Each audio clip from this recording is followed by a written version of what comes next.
में हम आपको प्रदेश से लेकर देश के अलग अलग हिस्सों की खबर दिखाएंगे, साथ ही आपको यह भी बताएंगे कि दुनिया भर में क्या कुछ चल रहा है। तो चलिए शुरू करते हैं 20 मिनट में 20 खबरों का सिलसिला। सबसे पहले खबर अपने प्रदेश राजस्थान की।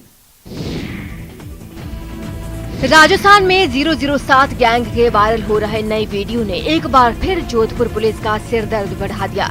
बताया गया ऐसा करके ये गिरोह न केवल हथियारों की खरीद फरोख्त को अंजाम देता है बल्कि पुलिस को भी खुली चुनौती दे रहा है। पिछले कुछ दिनों में 007 गैंग के कई नए वीडियो सामने आए जो न केवल सोशल मीडिया पर वायरल हो गए बल्कि पुलिस की कलाई खोलते नजर आए। इन वीडियो को देखकर ऐसा लगा कहीं से नहीं लगा कि इन वीडियोस को देखकर ऐसा कहीं से नहीं लगता कि इन्हें पुलिस प्रशासन का कोई डर हो। जो अपराधी पुलिस की नजर में फरार है, बताया गया कि उनमें से कई जोधपुर में हुए एक शादी समारोह में खुलेआम फायरिंग करते हुए पिस्टल डांस करते रहे। यही नहीं, डांस का ये वीडियो 007 गैंग के सदस्यों ने ही सोशल मीडिया पर डाल दिया। ऐसा ही एक और वीडियो वायरल हुआ जिसमें 007 गैंग के सदस्य दोनों हाथों में पिस्टल लेकर बेखौफ डांस करते दिखे। बताया गया कि वीडियो में नजर आने वाला गैंग का सरगना राजू मांजू ही है, जिसे आप तमंचे पर डिस्को भी कह सकते हैं। तमंचे पर डिस्को यानी गोली चली और गाना शुरू। घर के दरवाजे पर ताला लगा हुआ है और बाहर सोहन बाई पथराई आंखों से अपने घर को देख रही है। दरअसल ये घर सोहन बाई की मां का है जिस पर धोखे से उनके भतीजों ने कब्जा जमा रखा है और उन्हें मारपीट कर घर से बाहर निकाल दिया। सोहन बाई का कहना है कि पिता की मौत के बाद उनकी मां के घर पर कब्जा जमाने के लिए उनके भतीजे ने सरपंच और सचिव की मिलीभगत से फर्जी पट्टा बनवाकर घर की रजिस्ट्री करा ली। इस धोखाधड़ी को लेकर 73 साल की चतुरुबाई ने 3 आरोपियों के खिलाफ मामला दर्ज कराया है। इस रिपोर्ट में कहा गया है कि 2010 में पति की मौत के बाद से वो अपनी बेटियों के साथ सायों का खेड़ा में रह रही थी। इसी दौरान उनके पुश्तैनी मकान पर पड़ोस में रहने वाले उनके पति के भतीजे बालू सिंह ने उनके घर पर कब्जा जमा लिया और मौजी सब मली भगत और पट्टा बना दिया, घर का भी और जमीन भी सब हड़प लिया। 1 साल से हमारी माँ इतनी सीरियस है, बहुत सीरियस है और गांव में इधर इधर भटक रही है। हम लोग ससुराल में, तीनों बहन ससुराल में, ये लोग वैसे हम लोग को न पूछा, न कोई साइन किया, न कुछ भी नहीं किया।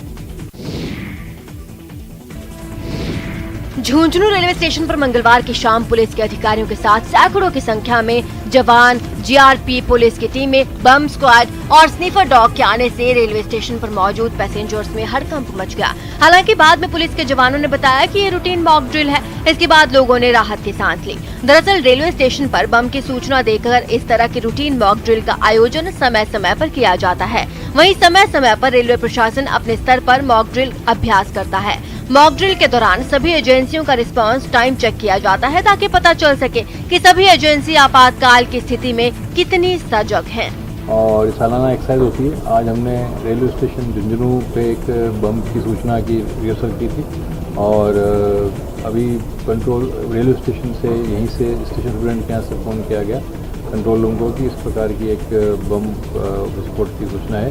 इस पर कंट्रोल रूम में सभी संबंधित को बताया, जिला प्रशासन, पुलिस के सभी यूनिट्स और इसके अलावा मेडिकल एंड हेल्थ डिपार्टमेंट से एम्बुलेंस और अन्य उनकी डिप्टी सीएमएचओ की टीम और जो संबंधित थे सभी टाइम तक पहुंच गए। दौसा शहर के बीचों बीच स्थित देवगिरी की पहाड़ी और उस पर स्थित प्रसिद्ध नीलकंठ महादेव मंदिर पर इन दिनों पैंथर का टेरर देखने को मिल रहा है। पिछले 2-3 दिनों से पहाड़ी के रैंप पर पैंथर का मूवमेंट दिखाई दे रहा है, जिसके चलते मंदिर आने वाले श्रद्धालु भयभीत हैं। खासकर रात के समय जो श्रद्धालु मंदिर जाते हैं, रास्ते में पैंथर को देखकर उनकी सांसें अटक जाती हैं। वैसे तो पिछले 1 साल में कई बार नीलकंठ महादेव मंदिर की पहाड़ियों पर पैंथर नजर आ चुका है। इनको ट्रैंकुलाइज करने के लिए वन विभाग की टीम ने कई पिंजरे भी लगाए, लेकिन पैंथर इन पिंजरों में कैद नहीं हुए। लिहाजा अब पैंथर के मूवमेंट को देखते हुए वन विभाग के अधिकारियों ने लोगों को इस बात के लिए अवेयर किया है कि वे रात के समय मंदिर ना जाएं। पैंथर का मूवमेंट देखिए, यहाँ पे पहले से भी सूचनाएं आ रही है और हमने पहले भी जैसे कुछ सेंसिटिव एरिया से जहाँ पे ज़्यादा इसकी मूवमेंट है वहाँ पे ट्रैप केज लगाया था। बट एक्चुअली उसमें ये है मेनली अपने को प्रिवेंटिव एक्शन लेना है। वहाँ जो क्राउड है उनसे हमारी अपील है कि आफ्टर डार्क जो है घरों से बाहर ना निकले। न सिर्फ बॉर्डर के इलाके, टूरिस्ट कारोबार से जुड़े लोग बल्कि भारत पाकिस्तान सरहद के बारे में जानने को उत्साहित पर्यटकों के लिए भी ये बड़ी सौगात है। जैसलमेर जिला प्रशासन की ओर से बनाए गए प्रोजेक्ट पर नीति आयोग ने स्वीकृति प्रदान कर दी है। नीति आयोग ने हमें जो उसके वेरियस कंपोनेंट्स थे उसके बारे में चर्चा के लिए प्रेजेंटेशन के माध्यम से मैंने और हमारी पूरी टीम ने मिलकर के एक प्रेजेंटेशन दी थी श्री अमिताभ कांत CEO नीति आयोग के समक्ष और पूरी एग्जीक्यूटिव कमेटी बैठी थी। जिला प्रशासन ने मरु महोत्सव से पहले इस प्रोजेक्ट को पूरा करने का लक्ष्य रखा है। पर्यटन कारोबारियों की सालों की मांग पूरी हुई है। इससे इलाके में रोजगार के नए अवसर पैदा होने की उम्मीद जगी है। बॉर्डर सीमावर्ती एरिया में जो रहने वाले लोग हैं उनके लिए भी रोजगार के नए साधन उपलब्ध। और अब देख लेते हैं कुछ अन्य राज्यों की महत्वपूर्ण खबरें। दिल्ली से एक हैरान करने वाला वीडियो सामने आया है। यहाँ के शालीमार बाग इलाके में कुछ लोगों ने एक महिला की पूरी तरह पिटाई कर दी। बताया जा रहा है कि ये घटना 19 नवंबर की है, जिसका वीडियो अब सामने आया है। इस वीडियो में जिसमें कुछ लोग उस महिला को बेरहमी से पीटते नजर आए।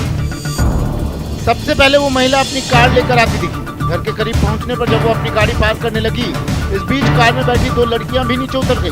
तभी पीछे से पार्क से 2 महिलाएं वहां पहुंची और दोनों लड़कियों को लात और घूंसों से पीटना शुरू कर दिया। उन्हें पिटता देख कार चला रही महिला भी नीचे उतर आई, लेकिन तभी हाथों में डंडे लिए 2 लड़के भी वहां पहुंच गए और उन्होंने महिला पर हमला कर दिया। ऐसा लगा जैसे वो उस महिला का इंतजार कर रहे हों। दोनों महिला पर ताबड़तोड़ डंडे बरसाने लगे। अचानक हुए इस हमले से महिला हक्की बक्की रह गई। वो जमीन पर गिर गई, लेकिन हमलावरों ने इसके बाद भी उसे नहीं छोड़ा। बुरी तरह पीटने के बाद वो महिला को घायल हालत में छोड़कर वहां से भाग निकले। बाद में पुलिस ने इस मामले में FIR दर्ज करने के साथ आरोपियों की तलाश शुरू कर दी। मध्य प्रदेश के उज्जैन में खाद की कमी से परेशान किसानों ने इतना हंगामा किया कि पुलिस को उन पर लाठीचार्ज करना पड़ा। ये घटना 25 नवंबर की बताई जा रही है, जिसका वीडियो अब वायरल हो रहा है। ये सारा बवाल इसलिए हुआ क्योंकि किसान खाद की बोरियां लूटकर भागने लगे और जैसे ही पुलिस वालों ने देखा कि किसान अपनी पीठ पर खाद की बोरियां लेकर भाग रहे हैं, उन्हें रोकने की कोशिश शुरू हो गई। खाद लूटकर भाग रहे किसानों को रोकने के लिए पुलिस ने उन पर लाठीचार्ज कर दिया और उन्हें दौड़ा कर पीटने लगे। जिस समय हंगामा हुआ वहां करीब 100 किसान मौजूद थे, जो सुबह से लाइन में लगे थक चुके थे और जैसे ही मौका मिला वो गोदाम से बोरियां लूटकर भागने लगे। ये शुरुआत कुछ किसानों ने की, जिसके बाद बाकी किसानों ने भी वही किया। इस बारे में जैसे ही स्थानीय विधायक को पता चला, वो भी वहां पहुंच गए। आपको बता दें, मध्य प्रदेश में किसान लंबे समय से खाद की किल्लत से जूझ रहे हैं और यही वजह है कि उज्जैन में किसान खाद लूटने पर मजबूर हो गए, लेकिन पुलिस ने उन्हें सबक सिखाने के लिए लाठीचार्ज कर दिया। उत्तर प्रदेश के चंदौली में हत्या के आरोपियों ने रेलवे की जिस जमीन पर कब्जा किया, उस पर प्रशासन का बुलडोजर चला दिया गया है। RPF यानी कि रेलवे पुलिस और स्थानीय पुलिस की मौजूदगी में कब्जे की जमीन पर बनाए गए मकान को मिट्टी में मिला दिया गया। खास बात यह है कि इसके लिए खुदाई करने वाली मशीन की मदद ली गई। मशीन ने कुछ ही मिनटों में अतिक्रमण कर बनाए मकान की लगभग सभी दीवारों को जमींदोज कर दिया। इस कार्रवाई के दौरान कोई हंगामा ना हो, इसके लिए पुलिस की एक बड़ी टुकड़ी वहां तैनात नजर आई। कुछ पुलिस वाले भीड़ को वहां से हटाने में भी लगे दिखाई दिए। यहाँ से हट जाए, किसी को चोट लग जाएगी। बताया गया कि जिस शख्स ने रेलवे की जमीन पर कब्जा किया, उस पर हत्या का भी आरोप है। इसी वजह से जब इस कार्रवाई को अंजाम दिया गया तो वहां लोगों का हुजूम जुट गया। जो है ये रेलवे की जमीन पर कुछ लोग अतिक्रमण कर अवैध तरीके से कुछ पक्के मकान बनाए हुए हैं। जो रेलवे की जमीन जो थे उसको हम लोग इंजीनियरिंग डिपार्टमेंट से मिलकर और ये सारे जो अतिक्रमण थे तो उसको हम लोग अभी जेसीबी लगा कर साफ करवा रहे हैं। उत्तर प्रदेश के बदायूं से हैरान करने वाली तस्वीरें सामने आई हैं। वहां एक फार्म हाउस में अजगर दिखने से हंगामा मच गया। वन विभाग की एक टीम जब अजगर को पकड़ने के लिए आई तो तकरीबन 115 किलो वजनी इस अजगर ने उनके पसीने छुड़ा दी, लेकिन उन लोगों ने इस पर काबू पाने की कोशिश जारी रखी। उनमें से एक आदमी ने एक नीले रंग की बोरी से उसका मुंह दबोच लिया, जबकि बाकी के हिस्से को पकड़ने के लिए कम से कम 5 से 6 आदमी लगे दिखाई दिए। मुंह पकड़ने के लिए तैयार आदमी अजगर के ऊपर ही बैठ गया ताकि वो हिल ना सके, लेकिन अजगर उसकी पकड़ से भागने में कामयाब हो गया। इसके बाद उसे पकड़कर पीछे खींचा गया। इसके बाद एक बार फिर उसे काबू में लेने की कोशिश शुरू की गई। इसके लिए लोगों ने उसे पीछे खींचा और एक बार फिर उसके मुंह पर कपड़ा ढका गया। इस बार उनकी कोशिश काम आई और अजगर उनके जाल में फंस गया, उसे जाल में डाल दिया गया। हालांकि इस दौरान भी लोगों में डर दिखाई दिया। बताया गया कि इस अजगर ने एक नीलगाय और एक बकरी का शिकार किया, जिससे गांव में दहशत फैल गई। हालांकि वन विभाग ने इसे पकड़कर जंगल में छोड़ दिया। डायमंड कटिंग एंड पॉलिशिंग के काम में लगे लोगों के लिए उम्मीद भरी खबर आई है और उस खबर की वजह से गुजरात के सूरत में डायमंड कारोबारी और कारीगर राहत की सांस ले रहे हैं। दिवाली के बाद हीरे के वैश्विक मार्केट में मांग बढ़ने की वजह से पॉलिश्ड डायमंड की कीमतों में बढ़ोतरी हुई है और यही खबर हीरा कारोबारियों के लिए राहत लेकर आई है। दरअसल दिवाली से पहले और उसके बाद माइनिंग कंपनियों ने बड़े और पतली साइज के तैयार होने वाले हीरों के लिए इस्तेमाल रफ डायमंड की कीमतों में 30% तक वृद्धि कर दी थी। ऐसी हालत में प्रोडक्शन की स्थिति अच्छी होने के बावजूद हीरा कटिंग एंड पॉलिश्ड कारोबारियों को 25% तक का घाटा होने लगा था और अब जबकि पॉलिश्ड डायमंड की कीमतों में बढ़ोतरी हुई है तो हीरा कारोबारी भी राहत की सांस ले रहे हैं। इसके सामने दिवाली पहले जो पॉलिश डायमंड का प्राइस बढ़ना चाहिए वो बढ़ी नहीं थी, लेकिन जैसे ही मार्केट ओपन हुआ दिवाली के बाद डिमांड अच्छी निकली तो पॉलिश डायमंड की प्राइस के अंदर खास करके पतली साइज के माल के अंदर 15% जैसी अभी मार्केट के अंदर प्राइस बढ़ी है।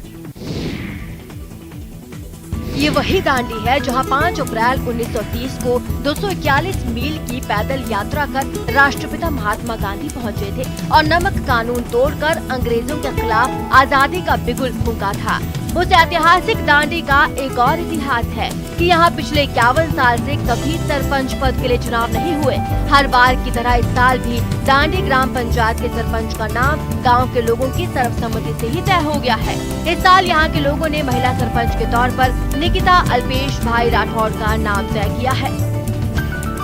ये गांव में आज 74 इयर्स हो गए आज़ादी होने के बाद भी आज तक कभी भी ग्राम पंचायत का चुनाव नहीं हुआ है और हम लोग जो ग्राम पंचायत में सरपंच जो चुनते हैं वो हमारी इच्छा से जो हम एक आदमी को कैंडिडेट को खड़ा करके उसी को चुनते हैं। भारतीय रेलवे ने साबरमती से अयोध्या के लिए रामपथ यात्रा तीर्थ यात्रा स्पेशल ट्रेन की शुरुआत की है। ये स्पेशल ट्रेन यात्रियों को उत्तर प्रदेश में श्री राम की पवित्र नगरियों की सैर कराएगी। 25 दिसंबर को गुजरात के साबरमती से चलकर ये ट्रेन अयोध्या तक जाएगी। इस ट्रेन में स्लीपर क्लास में यात्रियों को प्रति व्यक्ति 7,560 रुपए खर्च करने होंगे, जबकि थर्ड एसी से सफर करने पर 12,600 रुपए खर्च करने होंगे। यात्रियों को रात में ठहरने की सुविधा फ्री में मिलेगी। टिकट में सुबह का चाय नाश्ता, दोपहर और रात का खाना भी शामिल है। रामपथ यात्रा स्पेशल ट्रेन में सफर करने के लिए आप साबरमती जंक्शन, आनंद, छायापुरी, गोधरा, दाहोद, रतलाम, नागदा, उज्जैन, मक्सी, शुजालपुर, सीहोर, हिरदा रामनगर, विदिशा, गंज बसौदा, बीना, झांसी से बोर्डिंग कर सकते हैं। इस तरह का ये कंप्लीट एक टूर पैकेज है और इसकी बुकिंग स्टार्ट हो चुकी है और तीर्थ यात्री इसकी बुकिंग हमारी वेबसाइट www.irctctourism.com से जाके बुक करा सकते हैं। उधमपुर के देविका घाट की तस्वीर अब बदल गई है। जहां शाम के वक्त आने में लोगों को डर लगता था, वहां अब घूमने वालों का जमघट लगने लगा है। देविका घाट की इन तस्वीरों को देखकर आपको भी अंदाजा हो गया होगा कि नई योजना के तहत किस तरह इसका कायाकल्प हुआ है।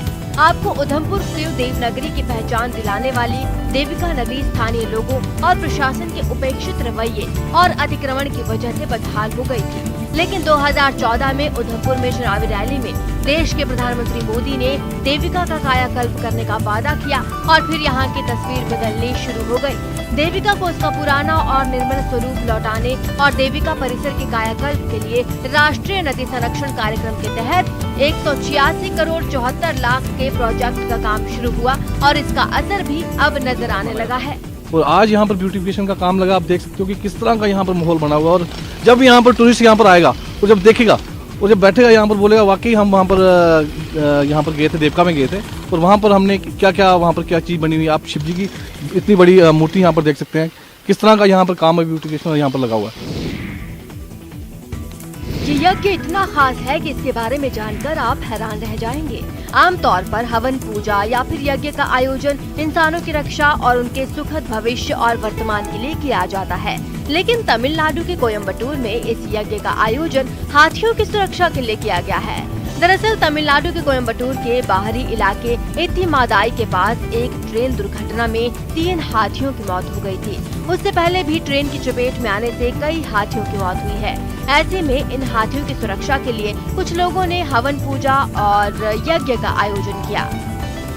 अगले सप्ताह में 3 एलिफेंट मर गया, एक उसके बच्चा जन्म होने वाला था, वही ट्रेन में आके मर गया 3 एलिफेंट। उसके लिए आज मैंने पूजा किया है। आपको बता दें, रेलवे और वन विभाग ने भी हाथियों की सुरक्षा के लिए कई कदम उठाए हैं। मसलन केरल और तमिलनाडु वन विभाग ने हाथियों पर नजर रखने के लिए ट्रैकर लगाए हैं, जो रेल की पटरी के आसपास इन पशुओं की आवाजाही के बारे में सूचना देते हैं। इसके अलावा हाथियों को रेल की पटरी पर आने से रोकने के लिए 12 वोल्ट के बिजली के तार लगाए गए हैं। हिमाचल प्रदेश के सोलन से हैरान कर देने वाली तस्वीरें सामने आई हैं। यहाँ एक साथ 50 चमचमाती लैम्बोर्गिनी गाड़ियाँ कालका शिमला नेशनल हाईवे 5 पर फर्राटा भरती नजर आई। अरबों रुपए की इन गाड़ियों के आगे सब कुछ फीका फीका सा नजर आ रहा था। इतनी गाड़ियों को एक साथ देखकर लोग खुशी से झूम उठे और उन्होंने लैम्बोर्गिनी गाड़ियों के साथ खूब सेल्फी ली और फोटोज भी खिंचवाई। दरअसल दिल्ली से सटी साइबर सिटी गुरुग्राम से शिमला के लिए लैम्बोर्गिनी कंपनी ने इन गाड़ियों के फन ड्राइव का आयोजन किया था, जिसमें पूरे भारत के वो लोग शामिल हुए जिन्होंने ये गाड़ियां खरीदी हुई हैं। खास बात ये है कि सोशल मीडिया पर इस इवेंट के वीडियोस जमकर वायरल हो रहे हैं। एक साथ इतनी सारी लैम्बोर्गिनी को देखकर लोग खासा उत्साहित हैं। वहीं जो लोग इन गाड़ियों को ड्राइव कर यहाँ तक लेकर आए वे भी काफी खुश हैं। उन सभी की तरफ से बताया गया कि लैम्बोर्गिनी साल में एक बार ये मौका देती है जब यूं फन राइड के लिए जाया जाता है। इस बार सभी ने 400 किलोमीटर का रास्ता तय कर शिमला जाने का मन बनाया और उनकी शानदार गाड़ियों ने वहाँ की सड़कों पर अलग ही माहौल बना दिया। सलमान खान की फिल्म अंतिम के रिलीज होने के बाद सोशल मीडिया पर कुछ ऐसे वीडियो आए जिसे देखकर खुद सलमान खान भी हैरान रह गए। उन्हें ऐसे सनकी लोगों की खबर लेने में कोई कसर नहीं छोड़ी। आपको बता दें कि उनकी फिल्म देखने के लिए सिनेमाघर पहुंचे कुछ लोगों ने थिएटर में ही आतिशबाजी कर डाली थी। इस आतिशबाजी का वीडियो जब सामने आया तो हर कोई हैरान रह गया। ऐसी सनक देखकर तो सलमान का भी सिर घूम गया। इसके अंदर आग वाग लग गई, तो there is no chance of survival, there is no chance of escape. पर्दे पर सलमान का एक्शन चलता रहा और पर्दे के सामने सलमान के सनकी दीवानों का। हॉल के अंदर ऐसी आतिशबाजी होने लगी कि कोई अनार छत से टकराता दिखने लगा तो जलता हुआ पतंगा दर्शकों की तरफ आता साफ दिखने लगा। किसी के साथ भी कोई हादसा हो जाता तो हालात संभाले न संभलते। जो दूसरे लोग भी हैं वहाँ पर, because of you some other people would lose their lives, so that is not okay. साथ में ढोल नगाड़ों का शोर भी ऐसा जैसे कोई त्योहार मनाया जा रहा हो। दूध की इस बर्बादी पर भी सलमान ने अपने चाहने वालों की खबर ली। कोई संस्था के अंदर बच्चों को गरीबों को वहां पर जाके दूध पिलाओ। और अब 20 मिनट 20 खबरों में बात कर लेते हैं इंटरनेशनल खबरों की। म्यांमार में ऑंग सान सूची के खिलाफ एक केस में फैसला सुनाए जाने से पहले वहां लोकतंत्र समर्थकों ने सेना के खिलाफ जोरदार प्रदर्शन किया और इस दौरान अदालत ने भी सजा नहीं सुनाई और अपना फैसला भी टाल दिया। यहाँ सबसे पहले यंगोन शहर में मुट्ठी भर प्रदर्शनकारियों ने हिम्मत दिखाई और गला फाड़ नारेबाजी करके सेना के शासन को चुनौती दी। प्रदर्शन के दौरान एक शख्स का मुखौटे से मुंह ढका नजर आया। प्रदर्शनकारियों ने लोकतंत्र का प्रतीक बन चुका 3 उंगलियों का सलाम दिखाकर अपने इरादे भी जता दिए। इसके बाद उन्होंने अपनी सेना के चीफ की तस्वीरों को टायरों के ऊपर रखकर उन पर आग लगा दी। ट्रैफिक के बीच से गुजरते लोग बेहद जल्दी में दिखे। महज 1 मिनट में प्रदर्शन करके वो चले भी गए। आपको बता दें कि म्यांमार की सबसे बड़ी नेता ऑंग सान सूची को वहां की सेना ने 10 महीने पहले तख्ता पलट करने के साथ ही गिरफ्तार कर लिया था। अफ्रीकी देश नाइजर में फ्रांस की सेना के काफिले पर लोगों ने हमला कर दिया। असल में आतंकवाद को खत्म करने के लिए फ्रांस की सेना अफ्रीका में ऑपरेशन चला रही है। ऐसे में वहां अपने जवानों को जरूरी सामान पहुंचाने के लिए उसका काफिला नाइजर से उसके पड़ोसी देश माली जा रहा था, लेकिन अपने यहाँ फ्रांस की फौज की तैनाती से आग बबूला लगभग 1000 प्रदर्शनकारियों ने नाइजर में उसके काफिले का रास्ता रोक लिया। देखते ही देखते उनकी हिम्मत इतनी बढ़ गई कि उन्होंने काफिले के ट्रकों पर धावा ही बोल दिया। पहले तो फ्रांस की फौज के ट्रकों पर तनातन डंडे बरसे, फिर हुई पत्थरों की बारिश। गाड़ियों पर हमले के निशान भी साफ साफ नजर आए। इसके बाद तो फ्रांस की सेना ने भी बाजुएं चढ़ा ली और आसमान में हवाई जहाज मंडराने लगे। यहाँ तक कि प्रदर्शनकारियों को खदेड़ने के लिए फ्रांस के जवानों ने फायरिंग तक शुरू कर दी। नतीजा ये हुआ कि 2 लोगों की मौत हो गई और करीब 20 लोग घायल हो गए।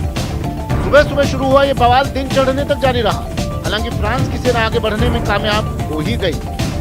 आपको बता दें कि फ्रांस की फौज का काफिला अपने जवानों को जरूरी सामान पहुंचाने के लिए पिछले हफ्ते आइवरी कोस्ट से अफ्रीका में घुसा था। दक्षिण अमेरिका के देश बोलिविया में सत्ताधारी पार्टी का पिछले हफ्ते शुरू हुआ मार्च अलग अलग इलाकों से होते हुए राजधानी ला पास पहुंचकर खत्म हो गया। बोलिविया में इन दिनों अजीब राजनीतिक उथल पुथल मची हुई है। वहां सरकार को अस्थिर करने का आरोप लगाकर सत्ता में बैठे राष्ट्रपति ने विपक्ष के खिलाफ मोर्चा खोला हुआ है, और वो भी ऐसा कि बोलिविया के राष्ट्रपति और पूर्व राष्ट्रपति दोनों ही एक हफ्ते पहले सड़क पर उतर आए। मुंह पर नारे और हाथों में बैनर लिए सत्ताधारी पार्टी के नेता इस तरह विरोध प्रदर्शन करते नजर आए जैसा कि आमतौर पर विपक्ष सरकार के खिलाफ करता है। खूब शोरगुल हुआ और पटाखे भी फोड़े गए। आपको बता दें कि 2019 में विरोध प्रदर्शनों की वजह से एवो मोरालेस को राष्ट्रपति पद से इस्तीफा देना पड़ा था और पिछले साल उनकी ही लेफ्ट पार्टी के लुइस आर्से भारी बहुमत से राष्ट्रपति बने। लेकिन पार्टी का आरोप है कि राइट विंग वाला विपक्ष राष्ट्रपति का तख्ता पलट करने की फिराक में है। ऐसे में सरकार ने लोकतंत्र को खतरे में बताकर विपक्ष के खिलाफ मार्च निकाला और ये दिखाने की कोशिश की कि जनता उनके साथ है। ब्रिटेन का उपनिवेश रहा कैरिबियाई देश बारबाडोस दुनिया का सबसे नया गणतंत्र बन गया है।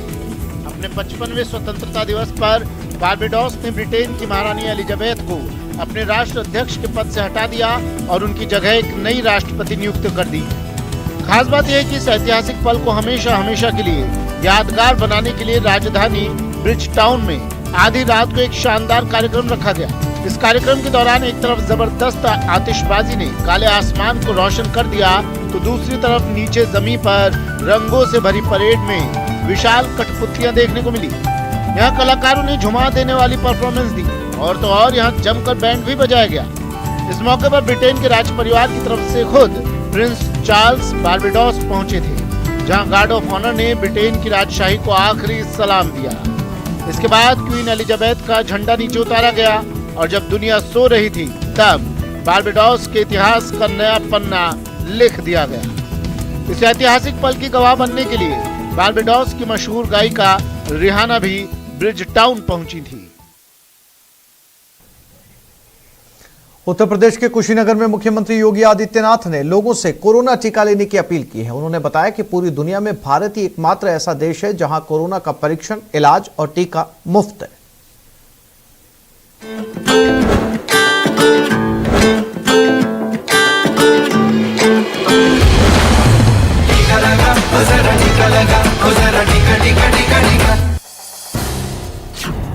भारत में कोरोना टीका है बिल्कुल मुफ्त। कोरोना का परीक्षण और इलाज भी मुफ्त। कोरोना को हराना अब हमारी जिम्मेदारी। टीका लेकर हम निभाएं अपनी भागीदारी, क्योंकि टीका है संजीवनी। आपने लगवाया? कितने लोगों ने वैक्सीन लगाया है? हाथ खड़ा करो थोड़ा। वैक्सीन लगाने वाले सभी लोग, टीका कितने लोगों ने लगाया है? दोनों हाथ उठाकर थोड़ा खड़ा करो। आप सब ने लगाया है। जो लोग बचे हैं वे कोरोना का वैक्सीन जरूर लगा लें, फ्री में वैक्सीन है। जी हां, जो लोग कोरोना टीका लगाने से रह गए हैं वो भी कोरोना टीका जरूर लगवा लें। ये निःशुल्क है और कोरोना महामारी से बचाने में सबसे कारगर भी है।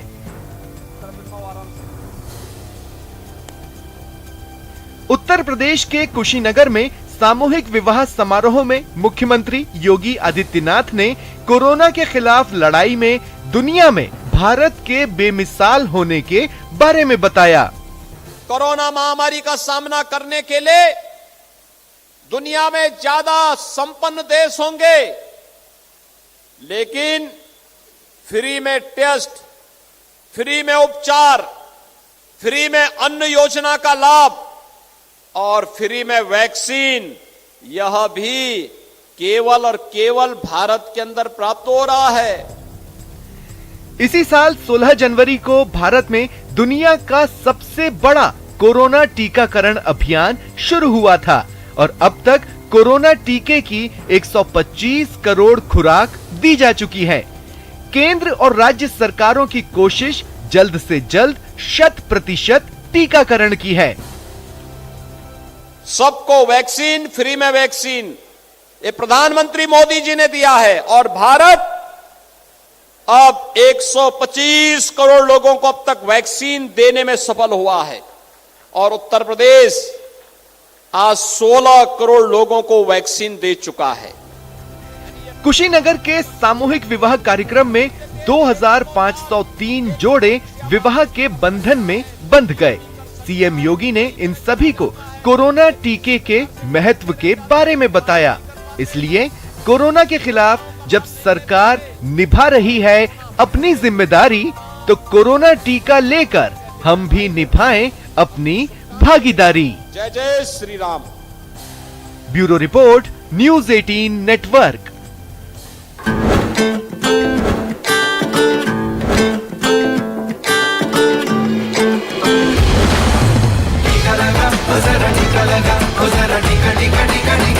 तो इस बुलेटिन में फिलहाल इतना ही। नमस्कार।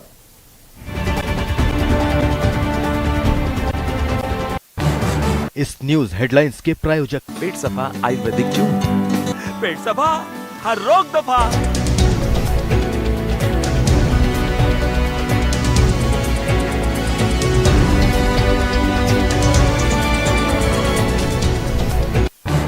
इस न्यूज हेडलाइंस के प्रायोजक पेट सफा आयुर्वेदिक जूस, पेट सफा हर रोग दफा।